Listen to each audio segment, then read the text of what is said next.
నేరస్తుల్ని పట్టుకునే పోలీసులే హంతకులైతే ఇక హత్య కేసును డీల్ చేయడం కష్టమే. దొంగల కంటే తెలివైన పోలీసులు నేరం చేయాలని డిసైడ్ అయితే క్రైమ్ సీన్లో ఆధారాలు మాయం చేయగలరు. ప్రీ ప్లాన్ గా మర్డర్ చేసి చేతుకు మట్టంటకుండా తప్పించుకోగలరు. ఓ ఖాకీ సరిగ్గా అదే చేశాడు. ఓ ఎస్ఐని చంపి పోలీసులకు సవాల్ విసిరాడు. తమ డిపార్ట్మెంట్లోనే నేరస్తుడు ఉన్నాడన్న విషయం పోలీసులకు తెలియలేదు. మరి ఆ కేసు మిస్టరీ ఎలా వీడింది? ఖాకీ ముసుగులో ఉన్న ఆ ఖతర్నాక్ను ఎలా కనిపెట్టారు? ఇదే ఇవాల్టి క్రైమ్ ఫ్యాక్టర్.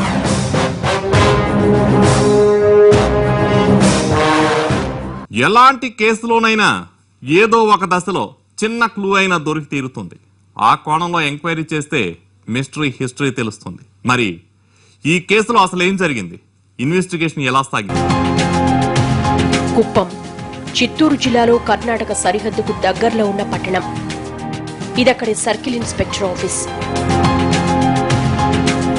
ఈయన సిఐ కృష్ణప్రసాద్. బిజీ షెడ్యూల్ ఉండడంతో ఆ రోజు కార్యక్రమాలను ప్లాన్ చేసుకుంటున్నాడు. అప్పుడే ఫోన్ మోగింది. రిసీవ్ చేసుకున్న కృష్ణప్రసాద్ ఫేస్ లో రంగులు మారాయి. ఏంటి? ఇది నిజమేనా? కరెక్ట్ గానే చూసావా? అది మన ఎస్ఐయేనా? యూనిఫామ్ లోనే ఉన్నాడా? అవతలి అతన్ని అదే పనిగా ప్రశ్నించాడు. నిజం సార్, నా కళ్ళతో నేనే చూశాను సార్ అన్నాడు అవతలతను. కృష్ణప్రసాద్ ఆలస్యం చేయకుండా తన టీంతో సంఘటనా స్థలానికి బయలుదేరాడు.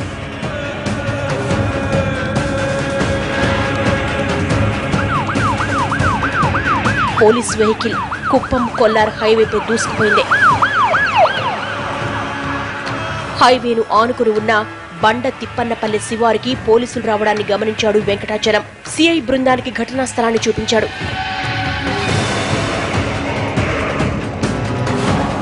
అక్కడ ఓ ఘోరమైన దృశ్యం వాళ్ళ కంటపడింది.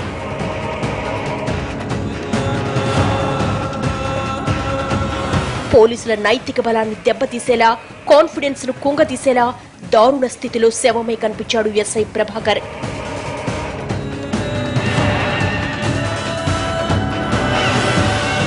యూనిఫామ్ లో ఉన్న పోలీస్ అధికారి నెత్తుటి మడుగులో నిర్జీవంగా పడి ఉండడం వాళ్ళని తీవ్రంగా కలచివేసింది, కంగారు పెట్టింది.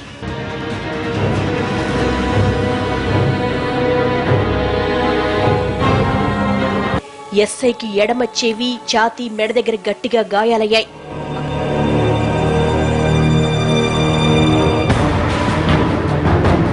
అక్కడ రక్తం గడ్డ కట్టుంది. శవం పక్కనే పడి ఉన్న బైక్ ప్రభాకర్దేనని గుర్తించారు.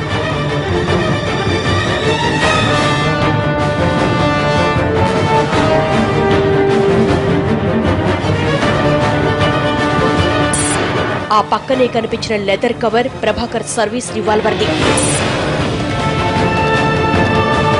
బైక్ పై వెళుతున్న ఆయన్ని దొంగదారులో మాటు వేసి ఎవరో హత్య చేశారు. లెదర్ కవర్ లోని సర్వీస్ రివాల్వర్ ఎత్తుకుపోయారు.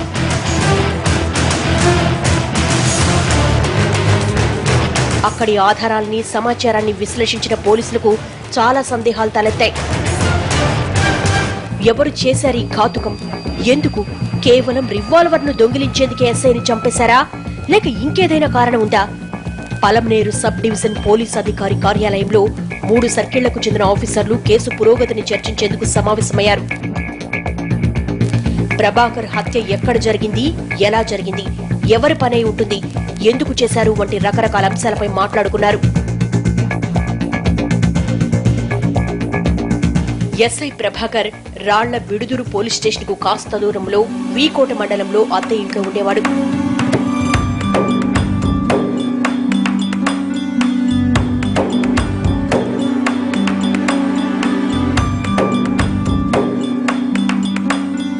రోజూ బైక్ పై పోలీస్ స్టేషన్ కు వెళ్లేవాడు. అతని ఇంటి నుంచి స్టేషన్ కు 2 దారులున్నాయి. ఒకటి హైవే, రెండోది తుప్పలు, చెట్లు, చేమలతో నిండిన డొంకల దారి. హైవేతో పోల్చి చూస్తే ఇది షార్ట్ కట్ వే. ఈ దారిలోంచే రోజు ఇంటికి, పోలీస్ స్టేషన్ కి వెళ్లడం ఎస్ఐకి అలవాటు. హత్య జరిగినాడు ప్రభాకర్ రోజులాగే ఇంటి నుంచి డ్యూటీకి బయలుదేరాడు.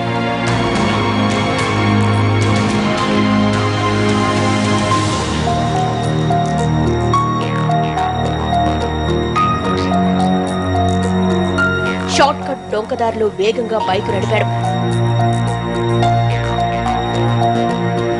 ప్రభాకర్ రాకపోకల్ని బాగా పసిగట్టిన హంతకులు దారి కాచారు. ముళ్ల పొదల్లో మాటు వేశారు. దారుణానికి ఒడిగట్టారు. పోలీస్ అధికారుల సమావేశంలో పదే పదే ఈ అంశం చర్చకొచ్చింది. ఎవరికి వాళ్ళు రకరకాలుగా ఆలోచించారు. దర్యాప్తులో భాగంగా ఇదివరకు విచారించిన వాళ్లను మరోసారి ప్రశ్నించాలని అందరూ నిర్ణయించారు.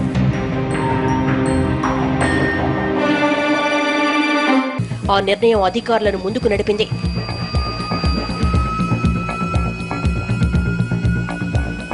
మర్నాడు ఉదయాన్నే పోలీసులు ప్రభాకర్ ఇంటికి వెళ్లారు. భర్తను కోల్పోయి పుట్టెడు దుఃఖంలో ఉన్న ప్రభాకర్ భార్య పోలీసులను చూడగానే మరింత బాధపడింది.